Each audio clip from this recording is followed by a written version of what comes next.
Here comes the consent. Thank you. And with that, back over to Rhea.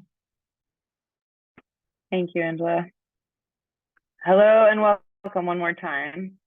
This is Free as in Liberation, hosted by Code for Science and Society. I am Rhea El Zain, a white and female presenting Arab American with a face that smiles. My moving image is beaming into your office or your kitchen or your car or wherever you are from Philadelphia, which is Lenape territory. In September 1983, Richard Stallman launched the GNU project and started the free software movement. In the 40 years since, a host of ideas once considered unthinkable have become standard, not only in building digital technologies, but in our general lexicon. Freedom to reuse, open access, and decentralization are no longer the impossible provocations they once seemed. Indeed, they have even become corporate mantras. As capacity builders in the open ecosystem, we at CSNS are seeking to better articulate what the political impact of open technologies and open infrastructures might be given this reality. I say could or might be to acknowledge that open by itself has largely become an empty signifier.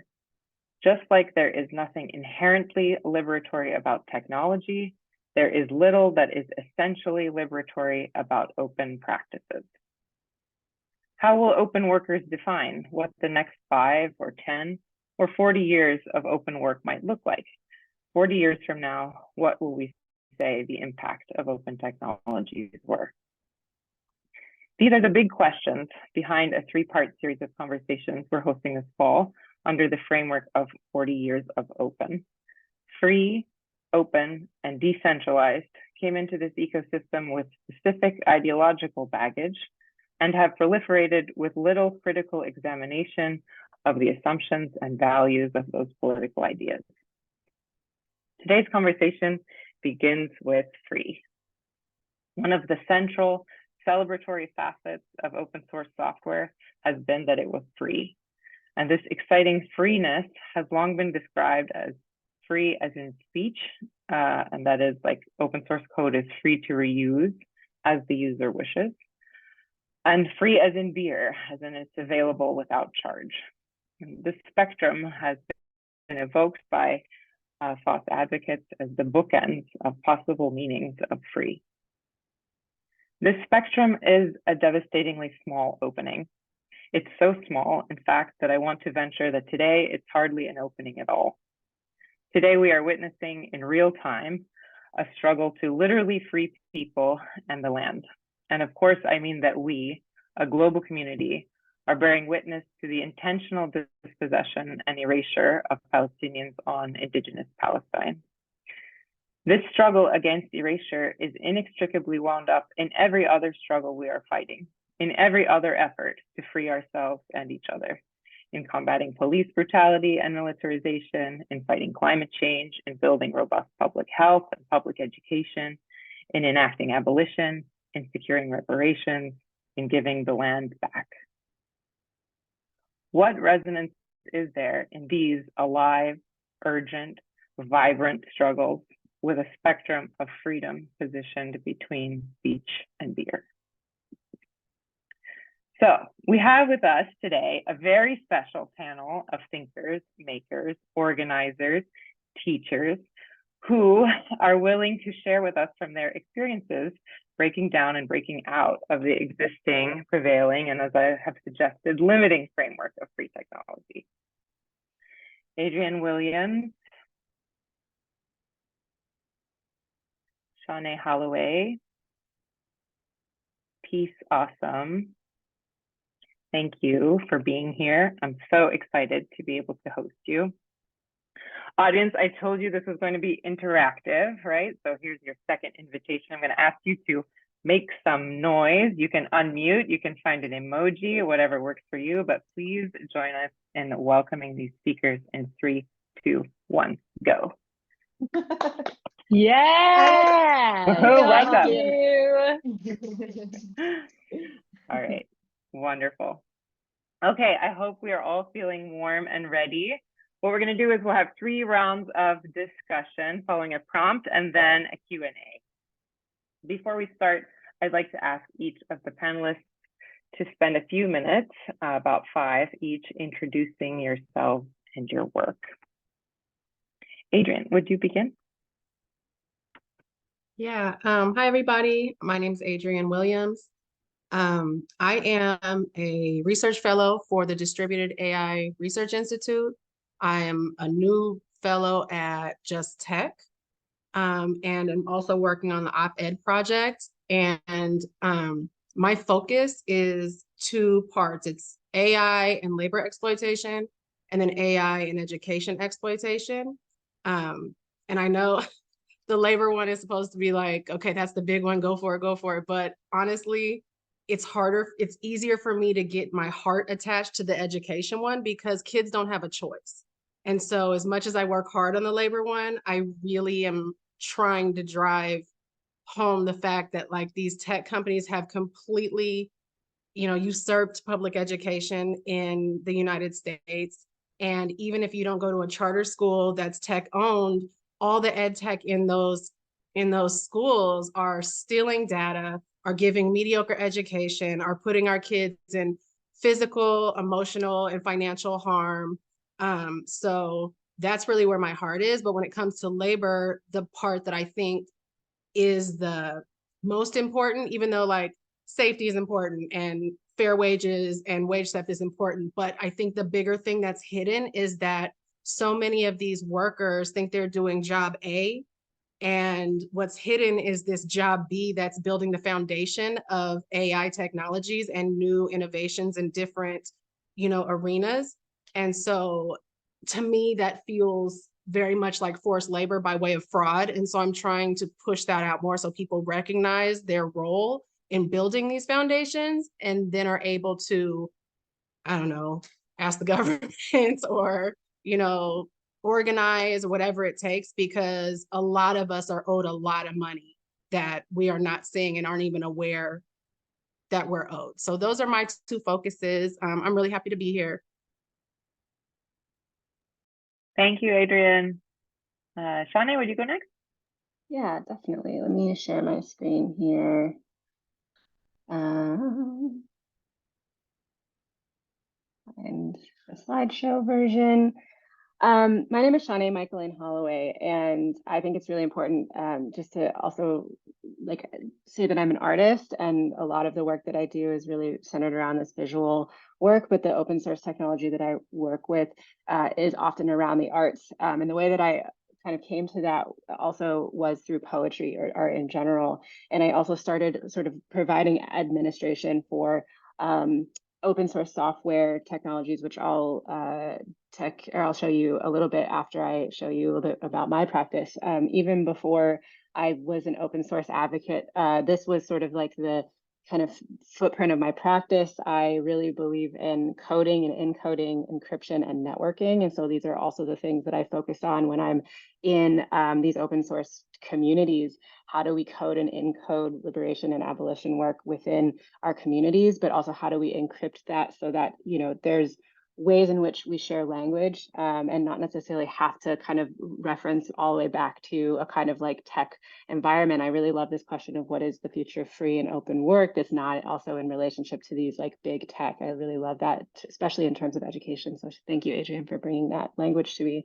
But also that network is really important, both, as we code and sort of do development work in GitHub, but sort of everywhere else. And how do we build sustainable communities? So people call me to help them do things like build mission statements and things like this. And, this is just an example of one of my artworks. This is a remake, a digital sort of reimagination of a remake of Carrie Mae Weems's original photographic piece here on the right, and my remake on the left. This ended up being on the cover of Freeze magazine. I thought that I was gonna have a heart attack because I don't think anyone told her, which I was like, oh no, but this idea also that an internet artist can approach openness and free and open sort of access to the labor and legacies of other Black makers and Black thinkers is really important to the central part of my work, and also why I work in community communities. And here in particular, the language of this, the idea that there is also free and open language sort of going around within specific communities, which I won't explain here, but how we can use that and also signal to one another. I think it was Toni Morrison who said, I'm not writing, you know, to be within or in proximity to whiteness at all. Only people within a certain kind of group are going to be understanding this language, but also we have a lot of ways to appreciate what that language does in the world beyond a kind of coded system. And so I was also doing internet art at the time using free and open software like generators and things on the internet. So this was a piece I made that I ended up printing out, you know, again, with the language that it signifies something. And you can Google these things. I'm not going to take time to explain them, but, you know, what does it mean to put a name on us or appropriate in general? How do we reclaim certain narratives through this free and open way? And so part of what I also do is create software or scores for other ways of thinking and being. So how do we do that in a kind of sadomasochistic environment, for instance? How do we reimagine the language of fantasy was really important to me. So I started creating software for a blueprint to create fantasy. And there might be, I forgot that my work is kind of explicit, so just letting you know. There's, you know, all of these ways in which we can encode fantasy and these free and open technologies for artists, a generator for crossword puzzles that talk about power and control. And then how do we also bring that into a kind of art space or a public space for open interaction? How do we put people in proximity to one another? I do these things and I make this thing called artware, which is software as art.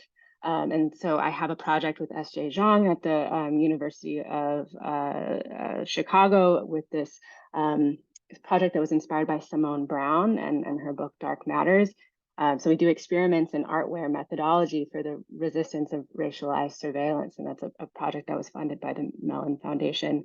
But I also provide guidance to the Processing Foundation and P5, helping them to organize conferences. I work with the Clinic for Open Source Arts in Colorado, and I try to be a cool YouTuber. I don't know how successful I was, but I tried to be a cool YouTuber. You can go learn about things like Twine, other sort of arts-based open source technologies. And I also work with someone called Sheen on a project called Code Decolonize, which we kept at Parsons, the new school. And with that being said, lastly, I work with netizen.org, which is a organization that also is about free and open technology and the arts as well. So you should check them out too.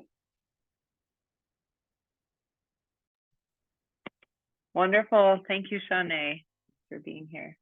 Over to you, Peace. Hi, everyone. My name is Peace. I don't know why my eye is watering, but I'm a medical librarian and I'm a public health educator. I worked in law, public, academic, and special libraries, and I've served in massive nursing programs, developing training materials and co-authoring research with health sciences faculty. I've co-led the development of a digital fabrication lab, which includes a variety of media from 3D printing and plastics, vinyl cutting, textiles, soldering, and electric work. We even have a wood shop with CNC equipment and kilns for working with glass. Most recently, I developed a data services department at a previous workplace. The service is centered on data use and reuse, including GIS, and data management and sharing. And I put together a physical space called the Data Cave, and it's a hands-on lab for data use that includes on-site training and support, as well as classes. I've worked cross-institutionally with leaders in IT, information security, and research to develop policies and pathways for open scholarship. I am a supporter of the open movement and try to make everything that I create as openly possible, which I'll talk about more what that means to me. But I'm currently the Associate Director of the National Center for Data Services from the Network of the National Library of Medicine. We work to provide resources, trainings, and learning opportunities for people in the health information field at no cost from us for registration and participation. Our center is NIH grant funded and is operated out of NYU Grossman School of Medicine. However, I live in Arlington, Texas, which is at the center of the Dallas-Fort Worth Metroplex. I'm also a mother of 3 people and a dog, and I'm a plant lady. I think those are important things to mention, that we're more than just our work. In addition to being a librarian, I've also been an active educator and a researcher. I teach public health informatics at a university, and I also teach research data services in libraries at another university. And my research focus is on the practice of science, or I guess you could say meta science. And I've published a highly cited study of PubMed, which I'll mention a bit more later. And I've published in the American Journal of Public Health, advocating for incorporating medical librarians in fighting abortion misinformation. And I'm currently engaged in research with colleagues on the selective role of credentialing and including white professionals from other fields, and yet still excluding Black professionals. I'll say personally, as a Black woman in academia, I've seen the challenges.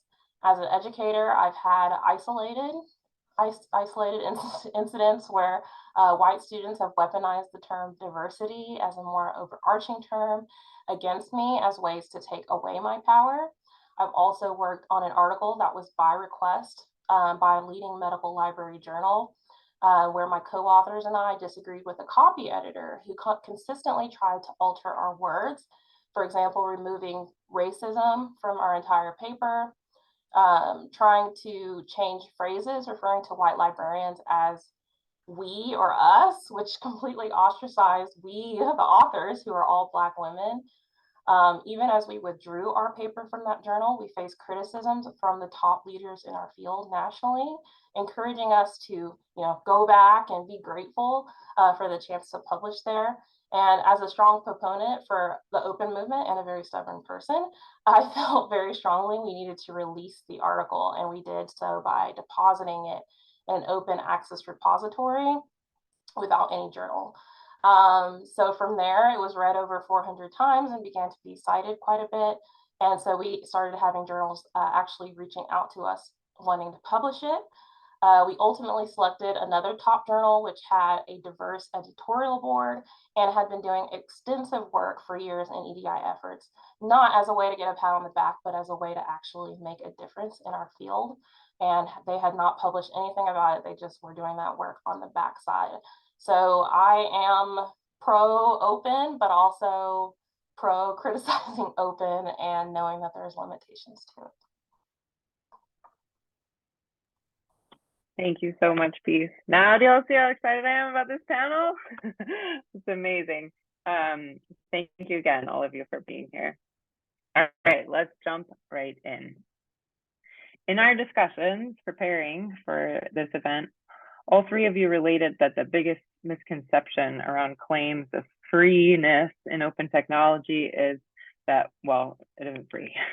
The promise that software or information is free embodies a value system around whose labor and whose time is worthy of enumeration. Free to whom, or what is free exactly, is the retort that you all shared back with me. It was especially striking to me in conversations how eloquently you each underscored choice, and more precisely the lack of choice, alongside needing or having to pay.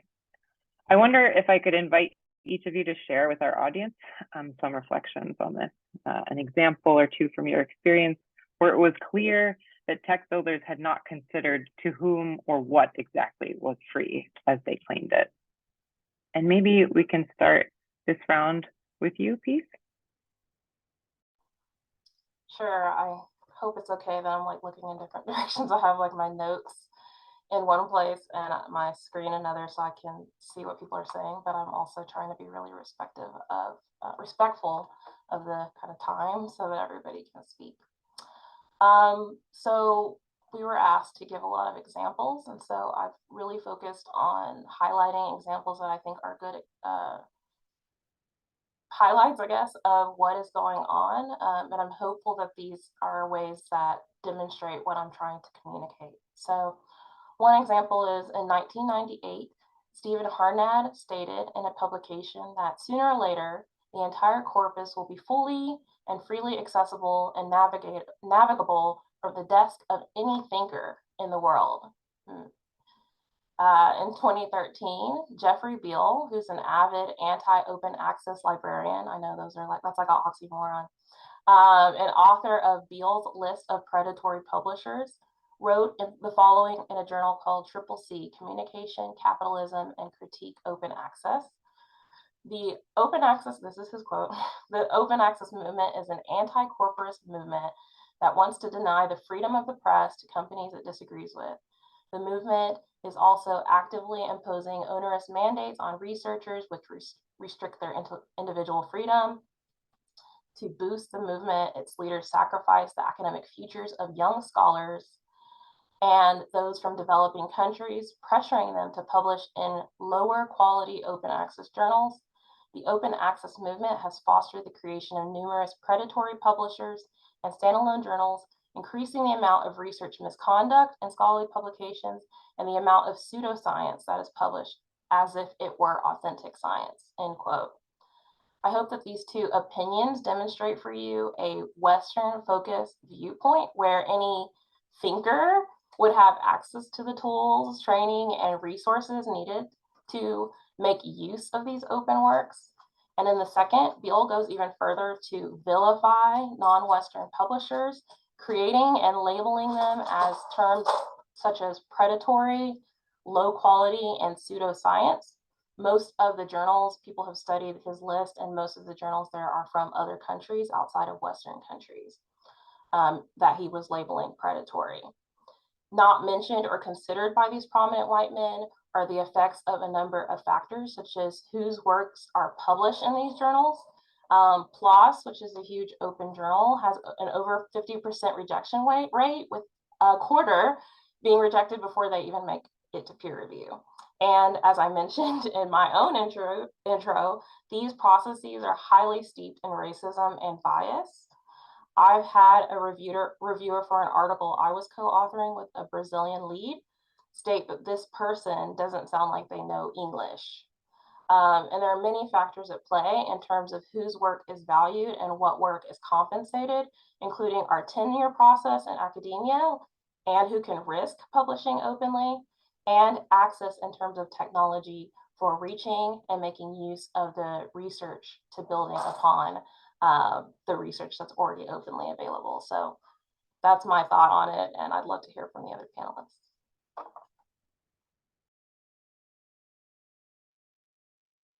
Thank you, Peace. I'm going to pass it to you, Shanae. Oh, yeah. I mean, I think it's really important for me to say that I'm really excited to be here because I think these definitions of open and like also where we're all navigating are really different. Like I recognize that there's not just an academic version of like the open source academia world, but then there's also like this corporate open source world, which also do not share much within that Venn diagram. But I think, you know, arts is this kind of like third Venn diagram. Oh no, I think I'm frozen. I'm back. You're good. It's like Good this you. third got Venn you. diagram here. Thank you.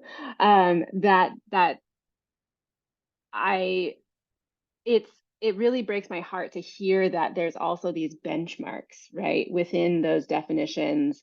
And of course there are in a kind of open source arts environment, but when it comes to users, also because I'm looking and sort of catering to a user base that's thinking about other things like composition and, you know, form and these like very formal qualities of like artistic practice, some of those benchmarks get softened, right? And so some of the ways in which the benchmarks do appear are things like the code of conduct.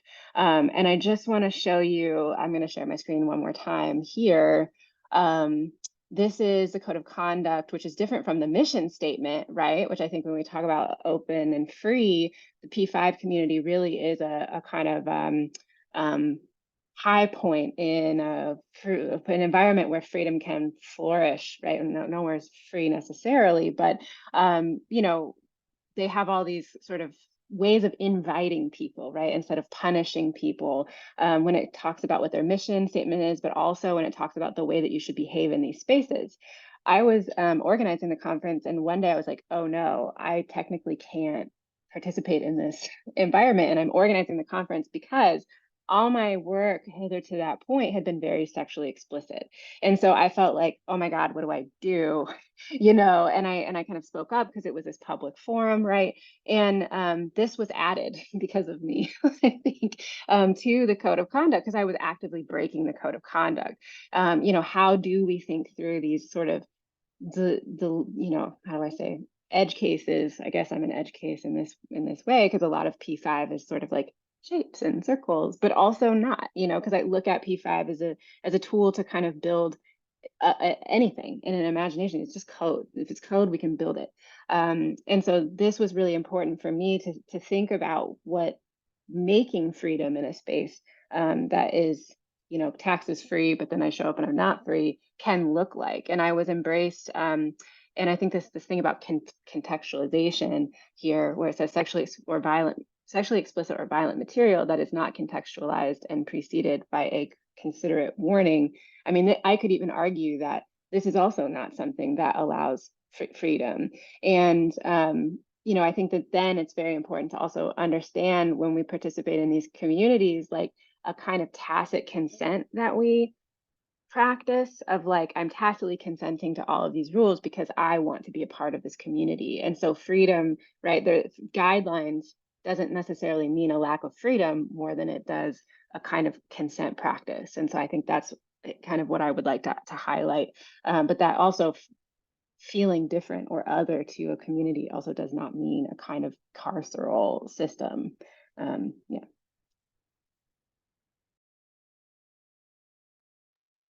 Yes, absolutely. Thank you, Shanae. Yes, over to you, Adrian. Yeah, this question, like I thought about it for a while because there's so many things now because of technology that feel like they're free. And I feel like people need to just realize like nothing is really free. Just nothing is really free. So if you have a free game or you're on Facebook or you're on Snapchat, just know that that bill was paid by someone else. And you think about like the people who make it possible, content moderators, for instance, who make it possible for us in the US to go on and not see murders and child abuse and domestic violence in our face. Many of them are committing suicide because they don't get paid enough to even get a therapist. Meanwhile, they're watching hours of the most disturbing video so that we don't get hurt. So yeah, it might be free to us, but it's never really free. Somebody paid for that with their mental health, their sanity, and sometimes their lives. When you think about, I'm always a little leery about when they're like, this is free. And like, okay, so then what's the catch? So for instance, with the ed tech, you know, they're always, you know, they're such philanthropists and they're always talking about how, you know, like, oh, we're just going to give this away for free because we just, you know, we love kids and we respect public education. Meanwhile, they're all owned and, you know, invested in by VC firms who only get, you know, money for the stuff they invest in, and they're paying for it with student and parent data and teacher data. And I think there's a disconnect between like what data is, and people think, I don't know, I'm doing anything with my data, so I don't care, except for data equals money. So if you're helping somebody build billions of dollars and you get to be on Facebook, that doesn't seem like much of a trade-off. Also, when you think of just like the way work has rolled out now. So again, like if you're a warehouse worker, especially low-wage workers, I hate to say teachers are low-wage workers, but many times they are. There is so much exploitation in terms of training people's technology, training their AI, you know, all these things that are kind of behind the scenes and be under the surface that are not free. You've paid with it with your hours away from your family. You've paid for it with your body, because many times the pressure put on workers to actually move and behave like machines is against OSHA regulations and then harms people. And then people are like, okay, well, I can't get paid by my current job, especially if you're working at Amazon or something. And then I can't work anywhere else because I've ruined myself trying to keep up with what these companies need in order to be successful. Yeah, there's just nothing is free. And it's really frustrating because I think especially when you're low income or poor, you know, I was on welfare in 2014 and it was racist and, you know, insufficient back then. The idea that they're trying to put that now on, you know, into AI and have just like some random bot tell me what I deserve or how I should feed my kid, that's terrifying to think about, because when I was on it, it was all people. Welfare to work is a sham. I mean, they were telling me I had to go to these classes in order to get $500 a month. And the first class was making vision boards. Now, I don't know how they get you a job, but the fact that we're going to now put this into the, you know, technological side and have a machine take this over for poor people, everybody's going to pay for it in some way. So if it's free to you, recognize that somebody paid for it. And then the other little part is like when it comes to academia and research, I've talked to so many people and I've had the same experience where when a topic is hot, you have researchers, you have journalists, you have all these people coming in, wanting your info, putting your name out there, and nobody even allows for the people that you interviewed or the people whose information that you took. You can't even read the research that you helped create. It's all behind paywalls. And so like, if we're talking about what's really free, if I contributed to something and I can't even read it, that's not freedom. That's somebody else getting a promotion off my back. So again, I mean, nothing's free.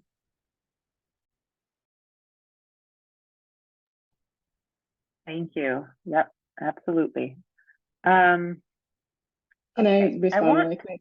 Yeah, please. I am curious about the, like, I think what we're talking about here, like the thread here is also labor. And I am curious also about this question of freedom and labor. You know, you brought up something like, but this is going to be outsourced to machines. And I am really curious about some of the labor that starts to be generated there too. And as machines become really sentient, how do we also create these class systems of, you know, within AI, and also, you know, our attitudes within that space of like, how are we creating a second, like sort of slave class, basically, within that system, because we're putting people kind of at odds with one another, which I think piece is what I understand you also saying is like these already really messed up institutional systems are putting us at odds because of a kind of like competitive edge. And with AI, you know, and we all know that the developers, like we are a reflection of that. And you'll hear me talk about Star Trek.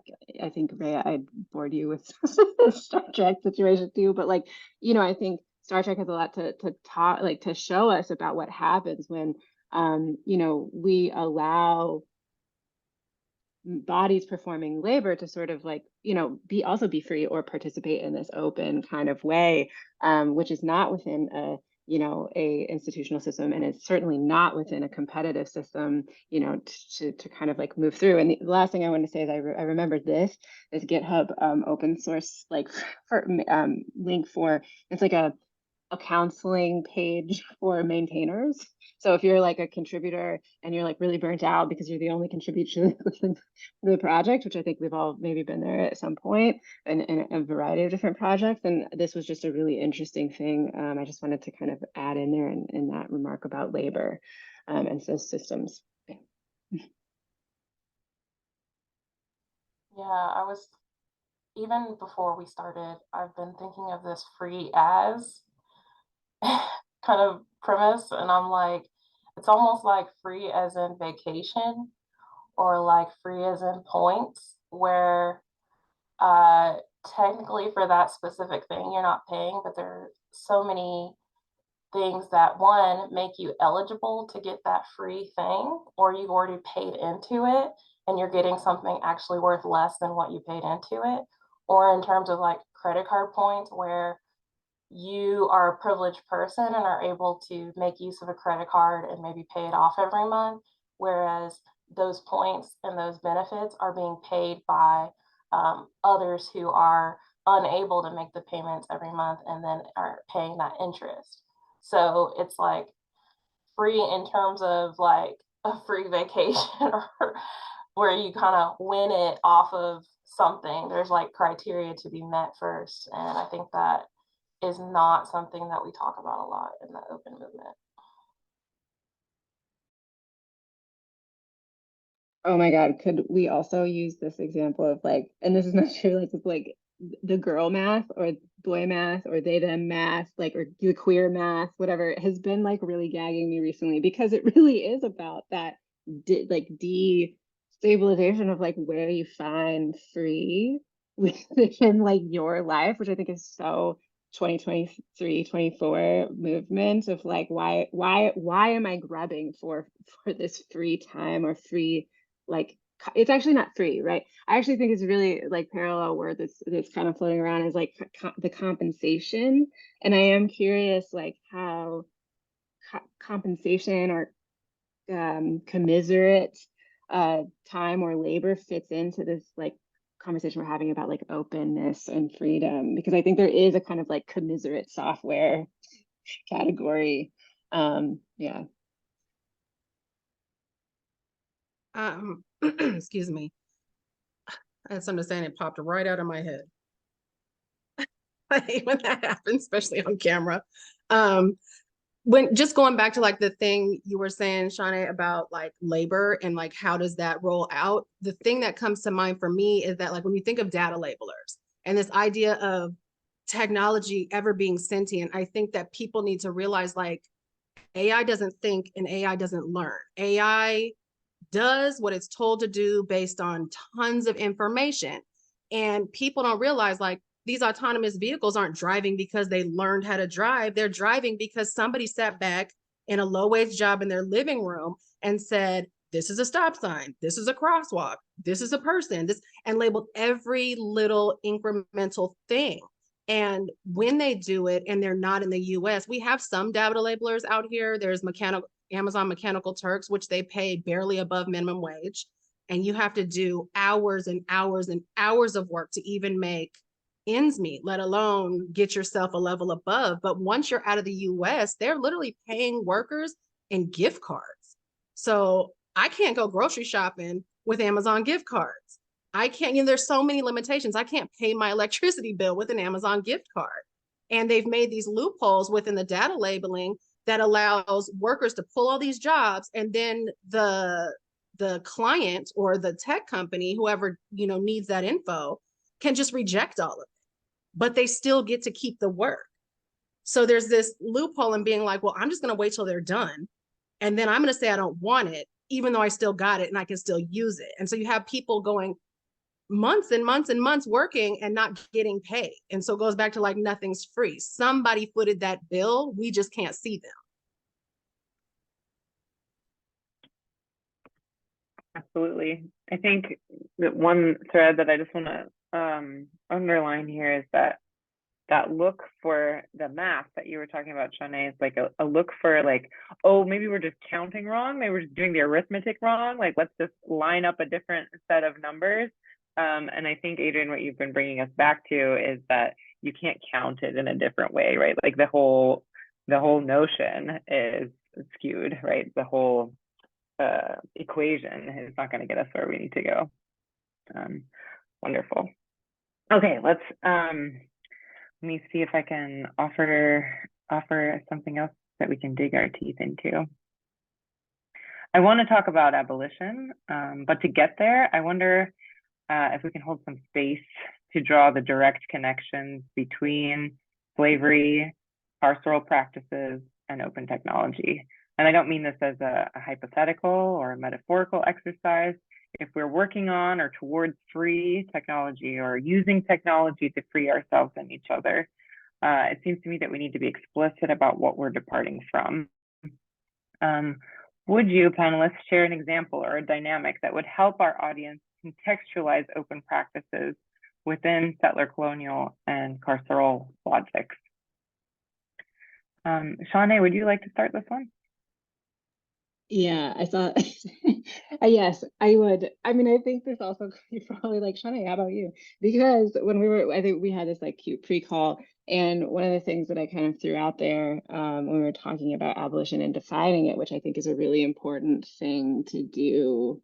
Here comes the poet being like, language is important, but it is important. And also like, structures are important. I think the one thing that I said to Rhea first was like, administration is a monument to white supremacy. Like it is, like administration period, like regulation, admin, like organization, regulation, like all the things I do on a daily basis to like the world that I live in, which is an academic world. I'm the assistant professor of kinetic imaging and video at the Virginia Commonwealth University. I work for the literal state, the literal government of Virginia. It freaks me out every single time I say it because I just never saw myself as being this person. And I, when you talk about like ethical and like value alignment, not only do I work for the literal state of Virginia, there's someone from the literal state of Virginia that's signing my checks, which I try to remind my students, please don't tell me things, I also come in and I say, yes, this is how you, produce an ethical code of conduct. Please round up your constituents, get everybody in this place, right? Which, is a very vulnerable space. I'm asking people to be vulnerable in order to organize them. And I think that that is really a true testament of a kind of white supremacist practice. If we can round you up and understand your ideals, then we understand what to do with you. And I don't really know where to put that, where to place that. And I think it is my responsibility to kind of understand and be accountable for that. And I think I am not strong enough to say this is not something that I will participate in. But at the end of the day, that type of regulation, which is a form of me holding power and control within lots of different spaces, me also deciding like what the ethical compass is. And I'm saying me because you can choose to identify yourself within these structures or not, but we all do this on a daily basis. I am saying this and I don't know what the kind of alternative of that is, and I'm sad to think this, and I think that really points to how complicated it is to live in a global society. Maybe that was different when we had villages and towns, or even the idea that the last time law was like sometime in the 60s, right? Like the literal time and centralization of time and time zones were like invented because we needed trains not to run into them. So even if we're saying like, please meet me at this place, we're still referring to this very like capitalist ethic. So that's my thing, right? So like administration is a monument to white supremacy, which is very much also something I got from working with arts therapists, and one specific called Leah Gibson, who has taught me numerous things about the way that we can relate and expand through creativity away from organized structures. So that's probably, that's how I'm thinking. Thank you, Shanae. Adrian, would you like to connect? Sure. So first I want to say, don't be upset with yourself for working within the system. We need people on the inside. I mean, seriously, because how do you know what's going on if you don't have people who think like you do right now and can see the full landscape? It's a lot harder to change a system if you don't know how it works. And I used to be a junior high teacher for a charter school created by CZI and a online learning platform created by Mark Zuckerberg. And it's the only way that I realized like, oh shit, what is going on? I had to be in it to see it. You don't recognize it on the outside because it's built for you to not recognize it from the outside. So I think there's value in the fact that you're on the inside. It may drive you crazy, but I think there's a lot of value in it. And then in terms of like carceral system, I mean, just the prison system alone, they are pushing AI to take over everything. What programs you go to when you get out, who is in, who might be, might reoffend and come back. If your people can come visit you, and because they use things like facial recognition, and it's been proven over and over and over that it doesn't work, the darker and more female your face is, when you have a prison system with 75% Black people, and yet facial recognition doesn't work on me or my family, you're talking about people who need a connection to the outside, need to feel loved so they can get out and not have to deal with this again. Yet their families are being denied entrance because, oh, you look like so-and-so, our technology told us so. And it's just flawed. So I don't know. I feel like I start rambling, but yeah, don't feel bad.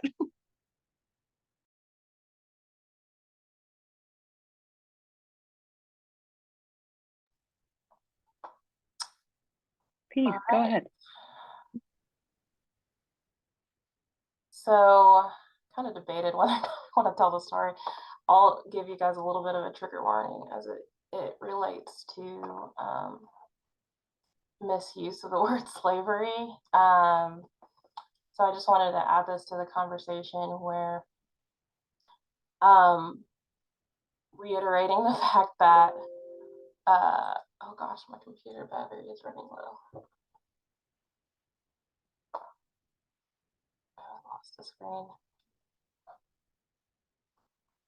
Sorry. Take your time. Okay, so hopefully my computer does not die. It's plugged in, but I have a lot of things plugged in. So I'll just mention that again, the leaders of the open movement often come from a utopian white liberal perspective, prioritizing their efforts while sacrificing the safety and well-being of people of color. Richard Smith is an example of this, who was an editor of BMJ. He serves as the chair of the Cochrane Library Oversight Committee, and he presented in 2007 at the Biomed Central Colloquium, where he equated traditional publishing with slavery, stating that publishers are the slave owners now, and he even included lynching illustrations in his slides. Richard Smith has served as the chief executive for United Healthcare Europe, a subsidiary of the for-profit insurer United Healthcare, which I think shows the kind of ancestral nature of, at least for me, the healthcare field. Yet the same person also posted to the BMJ blog stating that claiming with love, morphine, and whiskey that cancer is the best way to die, and that it is useless or a waste of time to look for a cure. This is an example of a highly influential voice in the open movement. I mentioned some of his roles to show how he has a place across the board, even to this day, leading initiatives at Emory University, working with national US institutes to create centers in low and middle income countries to fight non-communicable diseases. And yet, while leaders like this are comfortable using such inflammatory language, libraries themselves, who claim to be pro-open, are constantly kicking out people from their spaces. And you know who are primarily kicked out, even though our spaces offer free access to computers, internet, and online and print resources. We call it scholarly communications, and our scholarly communications listservs, which are overwhelmed by posts from white men, typically with law degrees. They're extremely toxic, with many women in POC having to stay completely off of the listservs, even though they will be less aware of the opportunities that are announced. Even in one debate I saw on that listserv, people were thanking slavery for getting the country to where it is, and people had to point out why that was wrong. So we, as librarians, we highly police people who access our resources, who are not allowed, although this work has been done by researchers and submitted to journals for no payment.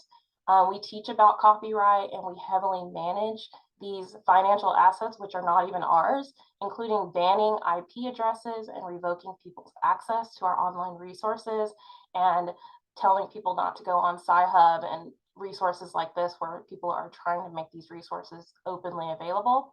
And in academic libraries, we even go so far as to punish students who act out according to whatever our standards are, including reporting them to the offices of student conduct and potentially kicking them out of school.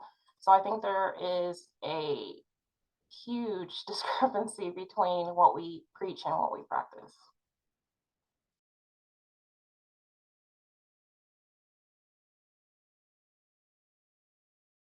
If I might, I'm really interested in that idea of, especially as a librarian, what you preach and what you practice might be different. And I work for, I recently got this job again as the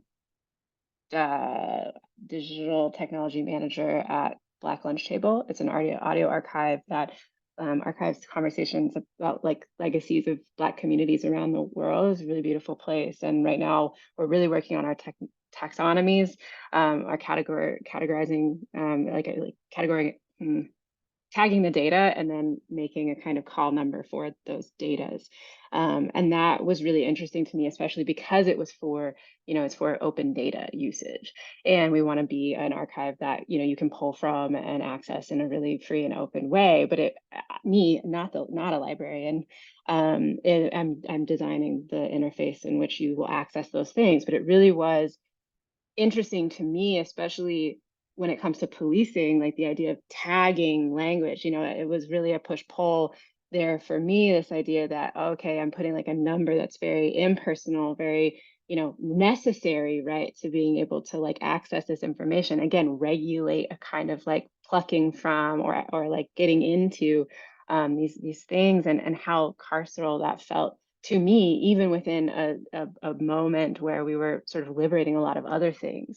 And it reminds me of this idea of like, it's just because we built it that way, the binary system, and then all the people that, kind of built on top of that, is just built it that way. And there's so many people throughout history, Ted Nelson, all these other people that basically were like, it didn't have to be that way. Like Tim Berners-Lee made the internet this way, which is like part of the reason why our taxonomy is like this.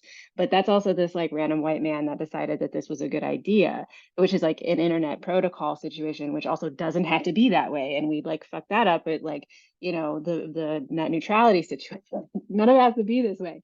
And a Black student in my class recently, she was like, I don't think I get it, because I was teaching on the internet. And she was like, so you mean if we decided to rip out all the cables and replace all of the ones and zeros basically, and like replace them with like Barbie house circles, I don't know, whatever it is, then it could just be Barbie house circles? And I was like, yes. And it really struck me also, this idea that she was like, I don't get it, that it doesn't have to be this way. And I was like, please, if you leave here learning nothing else, that's the one thing you learn, that you get it. That's exactly what I'm saying. I have no answers for you, but that's it, girl, Barbie house circles. And I really appreciate that, just that acknowledgement of like, there is a space in between what I know is right and what I know is what I'm supposed to be doing. There's a gap there, and I have to be here for some reason. Yeah. Yeah. Can I respond to that? Because don't get me started talking about taxonomies, girl. I'm a librarian. I will say, I'll try to keep this short. We are also being policed as librarians in what terminology that we're using and what we're capable of even labeling things as, which I'll talk a little bit about my proposed solution in the next question, if my computer doesn't die. But I will say that a lot of the terminology, I mean, there's bias in everything that we do. Every single one of us has our own biases against, or even against our own people, or against others. And that needs to be as understood, that labeling something introduces your perspective. It introduces your box that you just fit something in. And there's so many problems that librarians are wrestling with, right? I'm from Texas, wrestling with right now in terms of that, because we literally tried to get rid of the word illegal alien, and Congress interceded and made us change it back.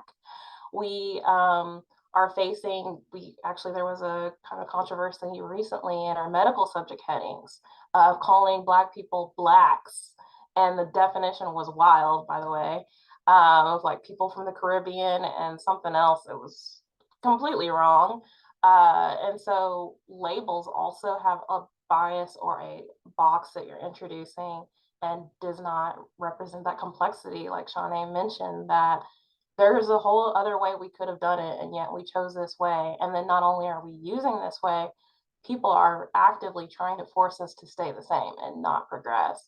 The last thing I'll mention, and try not to talk about this anymore, is Melville Dewey. The Dewey Decimal System, if you've heard of it, was started by a person who was extremely hateful and anti-women, to the point where back in his day, he was kicked out of the American Library Association and denounced. And yet we have Melville Dewey Awards, which they're now like renaming, and yet his system is the most prominent system in libraries that we're using. So how are we categorizing literally all of our books and organizing them according to a number system from such a hateful person is beyond me. And I think there's a lot of power to it. And I think you're right on with that, Shanae.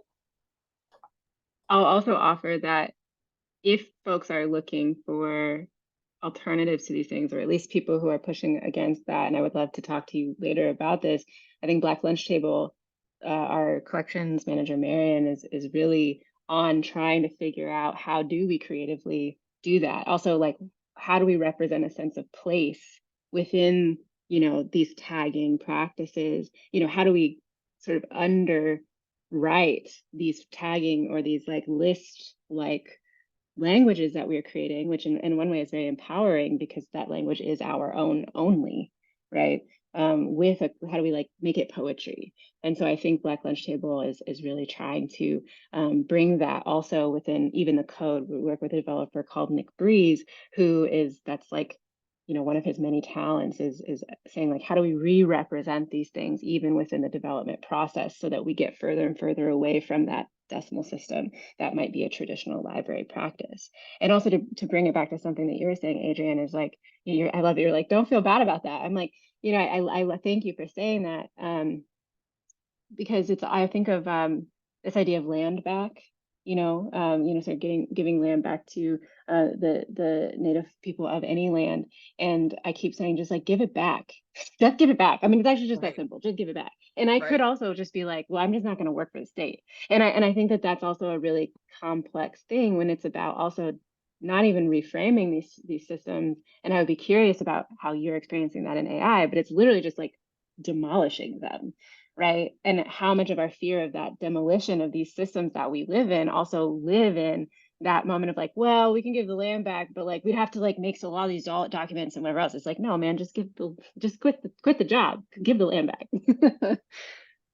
Can I say real quick that something that just blew my mind, piece when you were talking about labeling, and it's crazy to me that they're coming down so hard on librarians about how and the way that you label things.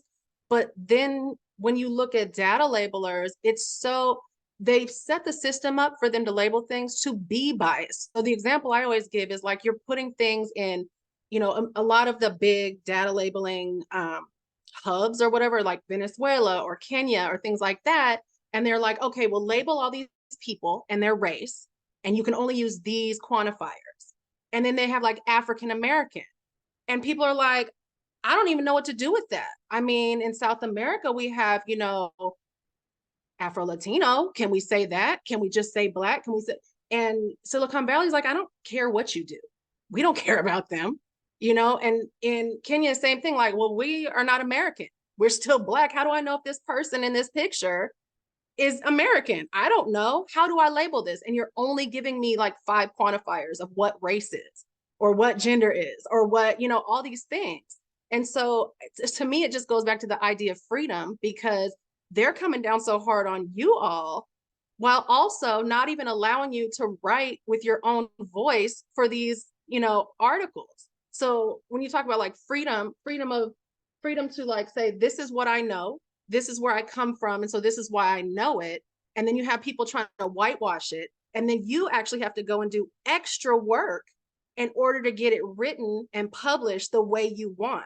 That's not freedom.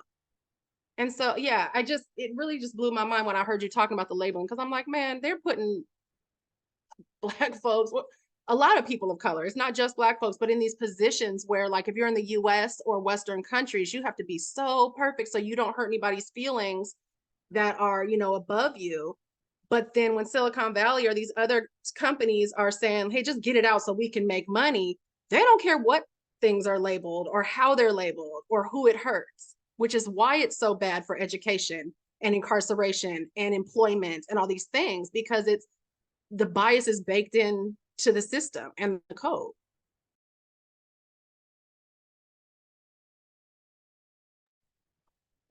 Absolutely.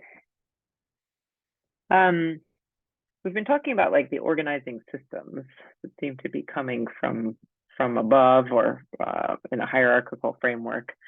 I wonder if we might shift in the last bit of time we have to talk about relationships that are maybe a little bit more lateral. And this is my way of like talking about working towards abolition in a way that is real and everyday. So there might be cases where open infrastructure could be in service of an abolitionist project. That's not an assumption that I'm making. I'm skeptical. But I wonder if you all would be willing to talk about what relationships between technologists, researchers, artists, librarians, etc., you've seen that sustain people, that we need to foreground in order to move us closer to the conditions of being able to build technology in the service of abolition. Thinking about, if we're working towards liberation, it's something we're going to have to do together. Adrian, would you be willing to start there? Yeah, I mean, I was trying to think, like, what can I really say about that? I feel like technology has made us so separated, that it's hard to know past your own block or your own apartment complex or your own group of friends that you made when you were 13. How do you connect in that way? Because I know unless I'm in an environment where everybody is on board with the idea of abolition and on board with those same ideas, it turns into this very divisive kind of thing to talk about. And so then I find that when people are face to face, and I don't think COVID helped with this, my experience is that people are less willing to talk about the things that are so-called divisive because we're not even used to talking to each other anymore. And so, I find that it's helpful to build these things within actual work. I find it's helpful to build these things within parent communities. It's less easy, in my experience, to do it online without putting people in danger. And so, like I was working with Amazon, I'm doing a research project with Amazon delivery drivers. And I was like, I'm not going to find them on Facebook because that's dangerous. And then like 6 months later, it comes out that they've been tapping all the Facebook and Facebook groups and have collected info on researchers and workers and all this stuff. And then they fire you and there's no recourse because our, labor associations don't work and the government doesn't care about labor. And it's funny that I had never thought about something you said, Shanae, about, the administration, the regulations being a part of white supremacy. And then when I start thinking about it, I'm like, yeah, absolutely. Because those at the top making the most money, your Googles and Microsofts and, Facebooks and all these things, they don't get hit with the regulations. They hover above it. It's only those trying to make it out of a tough situation, only those small businesses, only the people who can't actually afford to be sued over and over and over and over that get hit with the actual regulations. And then those who are actually polluting our climate the worst, those who are actually committing the most atrocities, never get hit with the regulations, even though it's a law and they should be.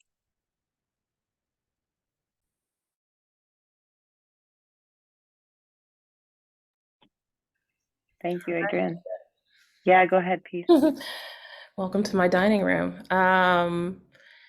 So I didn't have a whole lot to say. I guess I'm a bit of a realist and I'm like, I'll think of something, I'm like, but. So I'll just kind of try to answer, even though I do find this question a little bit difficult, but I love it because it's challenging us.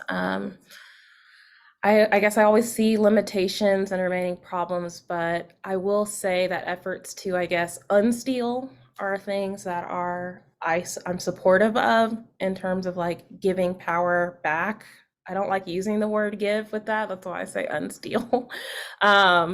Giving the power back to communities, I think is a major way that we can make a difference in this open effort. Like, for example, you may or may not have heard of the CARE Principles for Indigenous Data Governance, which was created by the International Indigenous Data Sovereignty Interest Group. CARE stands for Collective Benefit, Authority to Control, Responsibility, and Ethics. And these principles center Indigenous data rights and build on open standards such as the FAIR Principles, which is about like findable, accessible, interoperable, and replicable. In my work, we recently had the co-lead of this group, Stephanie Russo-Carroll, present as part of a month-long short course on data inclusion and accessibility. And she talked about the importance of communities leading their own research, owning their own data, or I guess now that we're talking about labels, like creating their own labels and using their own terminology, and just having influence over what technologies are being used in their communities, including both like actively and like for surveillance or other more passive forms of technology use that they may or may not be aware of. So I think giving as much power back to people as possible would be what I see as where there's some potential. And there's something that Shawnee, I believe, mentioned earlier of like, just do it. You know, I'm a big proponent of that too, because libraries are like 89%, 88% white. And they're always like coming up with all these ways of like taking bias out of the interview process. And I'm just like, well, you know what's really easy? Like just hire that person. Like stop making so many excuses for why they're the second best and you really need to hire this white person every single time. Like just do it. Just hire the right person. Hire the person who's going to add a new perspective. I mean, I was a nursing librarian. I was the only Black one, and it was overwhelming because all those students really preferred going to me. And so then I'm like taking on added labor. So recognize the need for that person, hire that person, and like you don't need to take their name off of a freaking resume and do all this other stuff. If you would confront the fact that really you're just like, I mean, we all have racism within ourselves that we need to confront, and that's something that we have to do, like confront that and like do the opposite of what it's telling you. Give that person a job and pay them well. It's really simple. Yeah. Yeah. Pay them well. And also hire two of those, two people also, like for like I think that imbalance of labor is really important to kind of just have a moment with.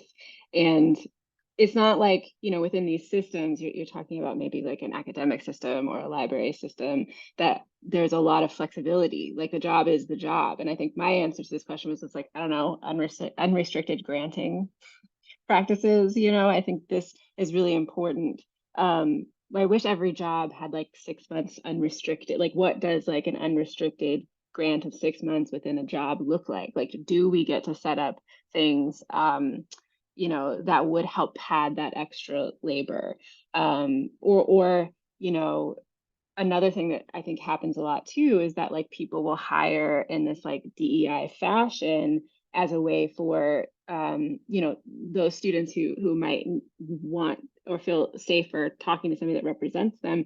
And then that you become also like a representative of some space that the administration, like almost as a tool to allow people into that space, whether it's the library or a comms department or a computer science department, that's like easy, which is also like, frankly, a recruitment tool, which also like throws you back into being represented for a system that you don't even believe in. And so, you know, there's that balance again of like, well, okay, I'm here, but also how do I maybe make the most of it?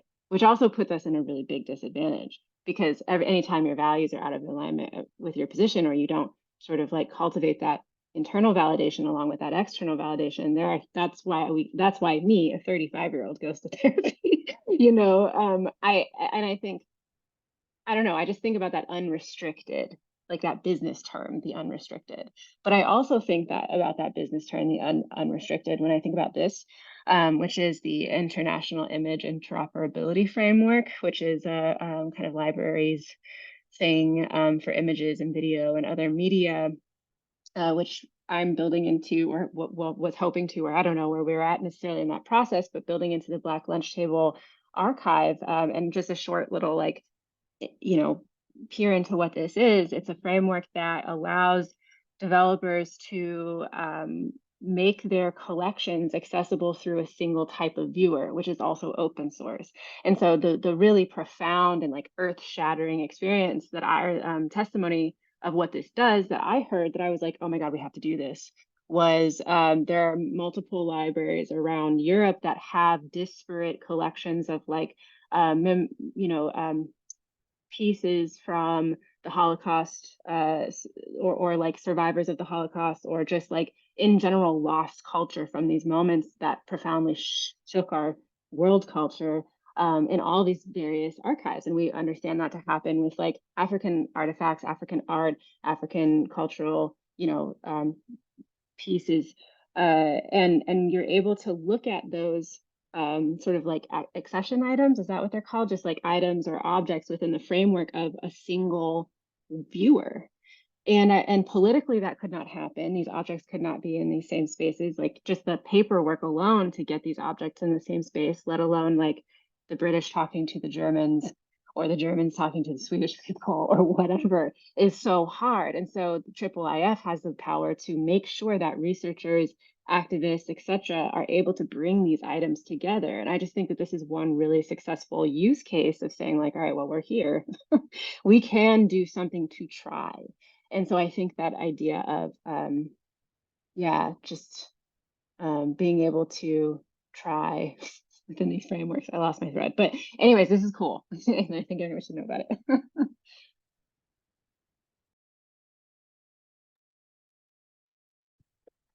Thank you all. I want to hold space for the audience to ask some questions, as you all are thinking about what you'd like to ask. So I'll just reiterate that you could type a question into this doc. You could raise your hand, or you could type the word stack into the chat. Those are 3 different ways that you could ask a question.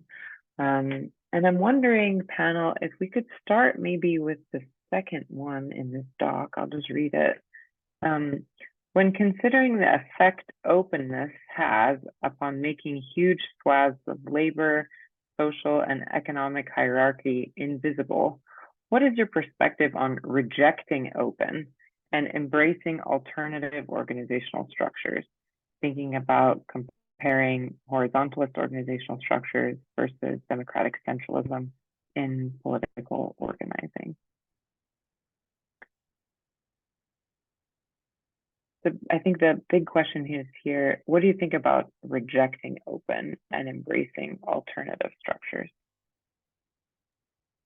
I think I was also wondering, like, isn't the democratic structure often, I mean, maybe for like the neoliberal utopia that sometimes my mind unfortunately goes to, isn't that the alternative structure? But I want to resist that. That's like, that's an intrusive thought, but maybe that's also an offering. I think for me, the issue isn't so much about should it be open, should it not be open, but like we have a truth problem. So it's open to, tech companies or governments or police institutions, but it's not open to the lower rung of society. Like when you think of like artists even, okay, so now we're going to make all your work open. You're trying to sell up a painting, but we are actually already have it on our art, simulator, and now everybody can use it for free and you don't get paid for it. So to me, it's more about who does the openness help and then who does the openness hurt? Because I think we're not telling the truth in terms of like what open actually means, because it's not open to everybody. And there are many people who are locked out of their own information because somebody from up above has said like, oh, well, you don't deserve that. You don't deserve to see what you said and the way you were quoted or the way your work helped somebody else get ahead. You're not on the level to deserve that. Yeah, I agree with Adrian on that, and that access is power. I'm a strong believer in that. I mean, an example of what she just mentioned is when it comes to your health information, a lot of times that was locked away and you didn't have access to it, and medical providers could even send it to each other. A lot of it could even have notes that were disparaging of a patient whose like reputation would literally precede them trying to seek help. And I also think that the question isn't necessarily like, should it be closed? It's, to me, more who is in power and who is accessing their own information and who has who have the keys been handed to and who have the keys not been handed to, and why, like getting down to that question of why and what are the mechanisms in place for making that happen, whether it's something that's open on the internet and everyone can access, like questioning those statements and getting down to like, I love the truth problem, like getting down to that truth problem, and that's not really an accurate representation of the picture. So I think getting down to the accurate representation of the picture is more the challenge that we're trying to get to, and put power in the hands of people who've been historically marginalized.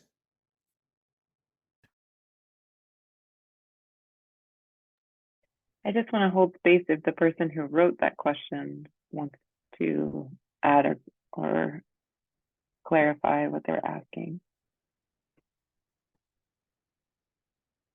It's okay if you don't.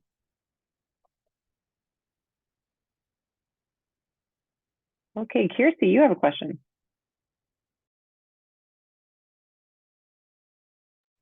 I do. I do. And thank you very much, everyone, for sort of allowing a baby at bedtime to join and listen in. It was just a beautiful conversation to be able to listen to and learn from. And actually, my question's really quite similar to the previous one, so feel free to just sort of like say the previous answers. I was listening. I'm thinking about the fact that the White House and NASA and some of the big organizations are celebrating this year as the year of open science. And I'm thinking a lot about your answers, sort of, like I said, it's very similar to the previous question, because I think there's this interesting aspect around, should we be celebrating the fact that the White House is celebrating open science as people who advocate for openness maybe over closedness? But are there downsides? Are there downsides to sort of that celebration? And I think it was, I was thinking an awful lot about your experiences in the libraries of sort of very huge celebrations that can come maybe to a very narrow definition of people. So I'm just curious to hear how you think about sort of the scale of celebration, and whether that helps us.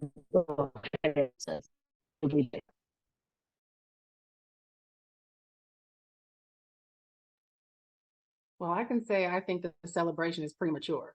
They're not even inviting the right people to the White House to talk to. It's like back in the day with the oil companies and tobacco companies. Oh, well, let's let the oil companies and the tobacco companies research it, and then we'll use their research. And they're doing the same thing now with technology.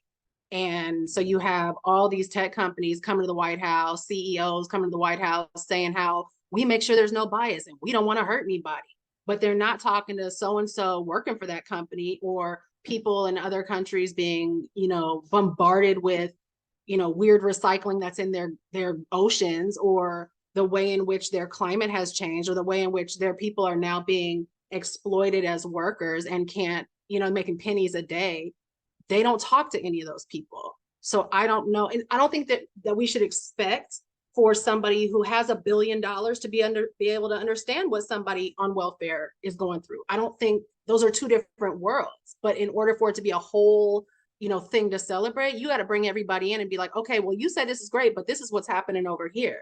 And until they're willing to do that, the White House is celebrating itself. It's not celebrating anything else. But look at us. We had a bunch of dudes come here and tell us everything is great.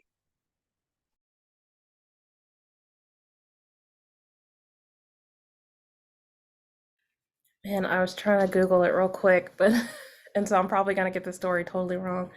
But I think Google, one of the big tech companies, hired a computer scientist to analyze their own like workplace practices, and she found like rampant racism and all kinds of stuff, and then she was like immediately fired.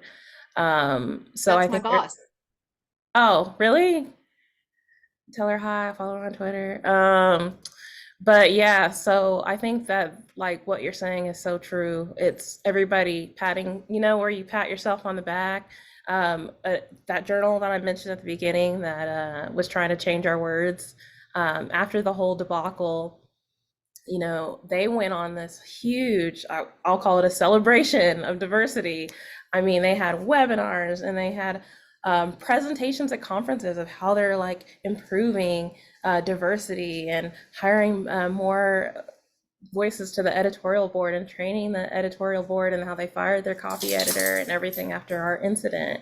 And I'm like, and then even people presenting who either had no voice, never spoke up on our behalf, or checked in with us and saw if we were okay, or actively talked against us, now presenting at conferences, which, as you all, anyone in academia knows, that's money, right? Like presenting, I call it money. I'm about the money. So presenting is money in the terms of it's helping you toward tenure, right? It's helping you toward promotion. It's helping you for better jobs. And now you're getting accolades off of other people's suffering, and you're patting yourselves on the back, and you're getting like your journal more recognition, to me, off clout.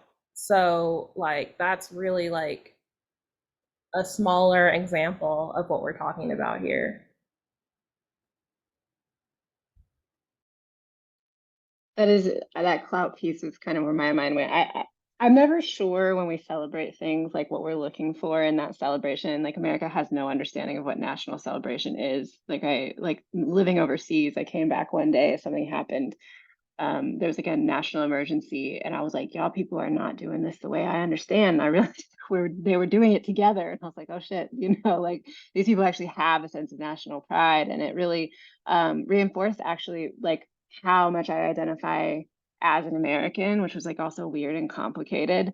And I think, I actually didn't know about Year of Open Science, but I'm really excited to jump in, but it also reminds me of the United Federations in Star Trek, because I mean, this idea that this whole, 300, 900 show, world that was built, in the future, whatever, was centered around a central intelligence agency, basically, that valued open science, or not just open science, but like science and technology and exploration as a way of life on many different types of levels. But repeatedly in Star Trek, these captains were like literally committing war crimes, as we literally see now, right? Like there was something else on going around on the internet in my artist communities, like artists should not be going to the White House. And I think that's like a beautiful kind of parallel with this idea of like a central intelligence agency being kind of self-interested in this way and organizing bodies, even if it's like the best interest. And Mike in the chat here was like, it's reinforcing some dichotomies between our science, right? Our self-interest and somewhere else's self-interest. And when we look at Star Trek, the idea of like meeting new societies, and there's this idea of the prime directive, right? You must not change like the direction of a certain society or interfere with a society's sort of like preceding narratives or laws. But one thing that always struck me as interesting is like that celebration of the meeting of the minds was also like, if you meet someone, you change someone, like fundamentally. And so yeah, I mean, this idea that we're celebrating something and the kind of representation we seek is interesting to me within an open space, because I think that's also an unacknowledged statement here, is like we're looking for representation somewhere in openness, in open source. I think that is a great place for us to end for today. Please join me in thanking Adrian, Shanae, and Peace. Thank you so much for being here, all three of you. I'm going to turn this off.